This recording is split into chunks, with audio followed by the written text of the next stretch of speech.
با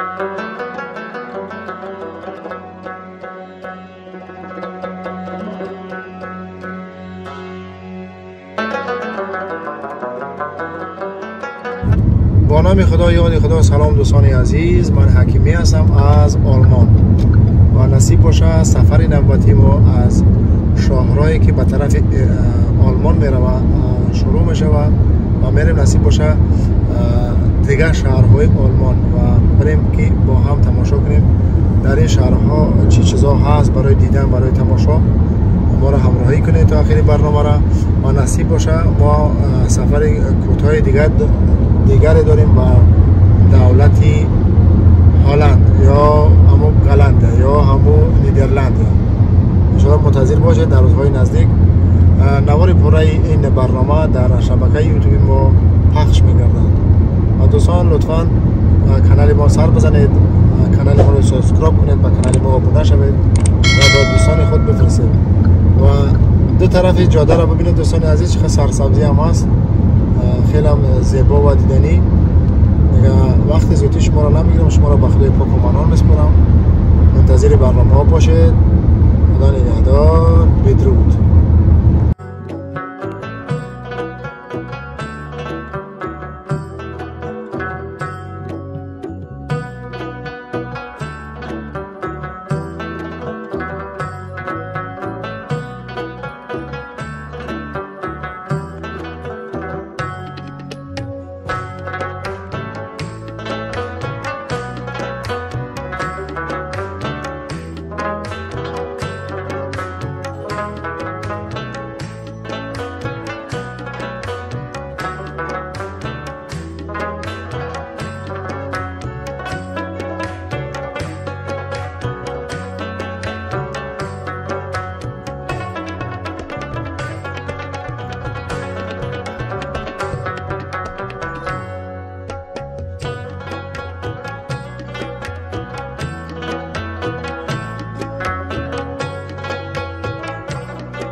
فعلا قرار داریم در بالای یکی از ماست‌ها یا که نمیفهم پل هوایی شهر کیل که هم در شهرهای طرف کیل و هلند میروه یا گلند میروه.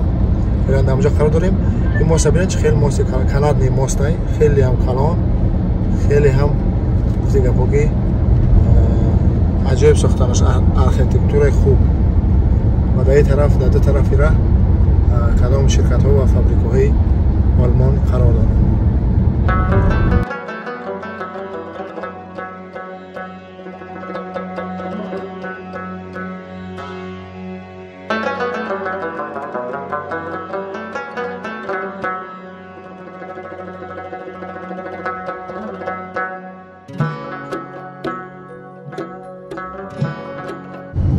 دوستان عزیز، چنانچه میدونیم ما فعلا قرار داریم در شهر کیلن و این هم استادیونی که در اینجا با فکرم بازی های قهرمانی 2024 آلمان برگزار می‌گردد. یکی از استادیون های بهترین آلمان این استادیون باشه که فعلا در پشت این درخت‌ها قرار داره. ما با پهلوش گذشته هستیم. شما یک دفعه ببینید دوستان با نام بای آرینا جای بایر لیورکوزن بوده برادر. این قهرمان فعلی فرانسه کشید امسال. استادیون خانگی همون بوده. در اینجا چی قهرمانی یورو 2024 برگزار می‌گردد. با ما همراه باشید، سفرهای ما ادامه دارد.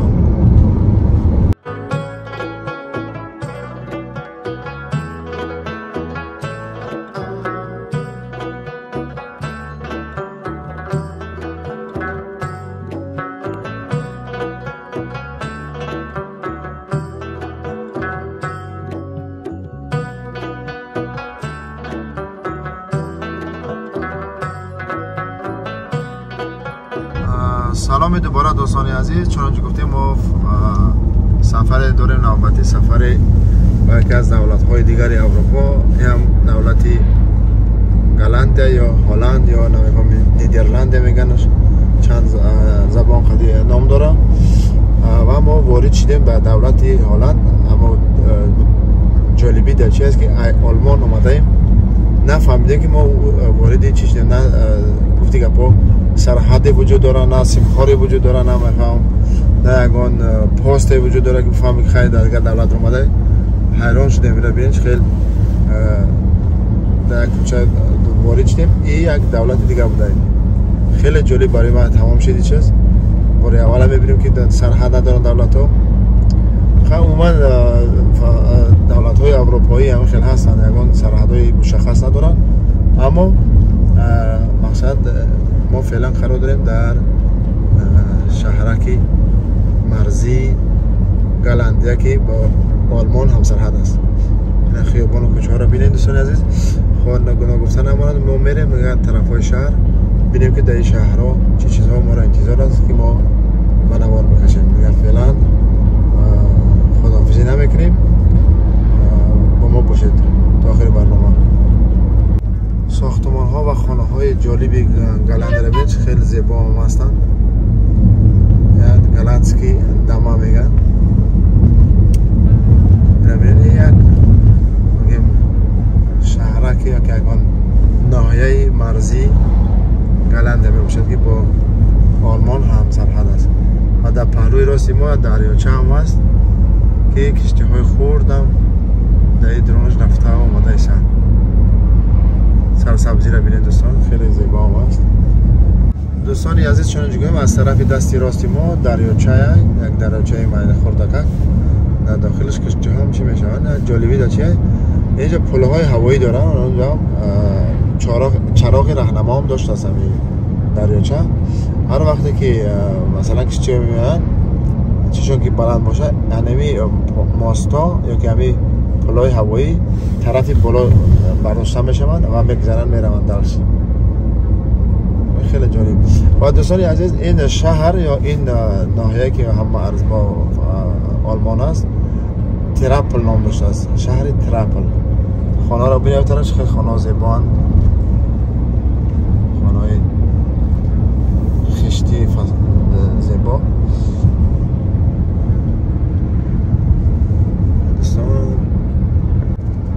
جالبی دیگر کار در چی است که امروز روز دوشنبه است، مثلا روز حساب کاری است، اما این شهر خیلی شهر آرام، ماشین ها هم کم، آدم ها هم دیده نمیشه و فقط بگو که در این شهر کسی زندگی نداره که مردم به این شهر کجای رفتگی هستند. خیلی گفتی که بگو که آرامی است. ببینید دوستان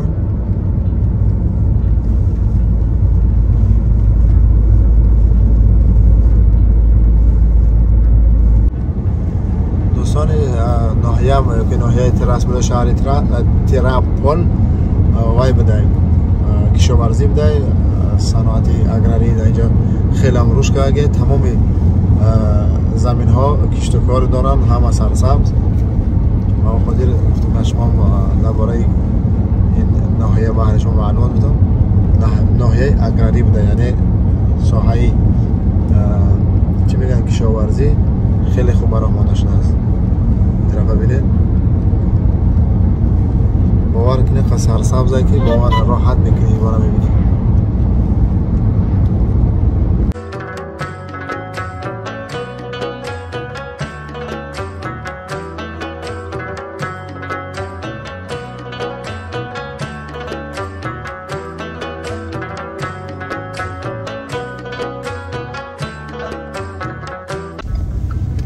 ما مایده وارد شهر شدیم. چون گفتیم شهر ناحیه یا شهر ترپل کشاورزی است. خیلی هم اینجا کشاورزی رشد کرده و در این لبی راه مردم صفر فروخته هستند. چی باشه اینجا؟ کافه بود چی بود؟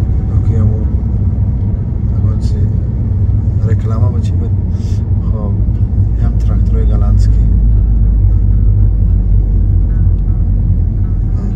تراکتور نومش هلند.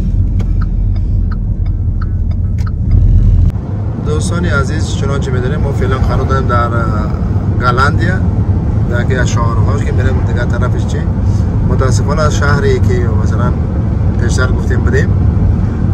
ما باید دیگه شهر میرفتیم، اما از این شهر ما ترانزیتی گذاشتیم. شهری تراپل است. ما متاسفانه دیگه مرکز شهر نرفتیم، چون ما دیگه شهر کار داریم. با خودی این شهر چی میگن ترانزیتی بدیم. با ما باشید برنامه ما ادامه داره، میریم دیگه طرفهای شهرهای هلند یا گلندیا. دوستان ما فعلا خریم در شهرهای تراپل زوله و ما میریم طرف شهر زوله. ببینیم که شهر چگونه است. خیلی شهری زیبا میتونه، چون مال بریم کو چی گپ تا آخری برنامه رو با همراه ما باشید.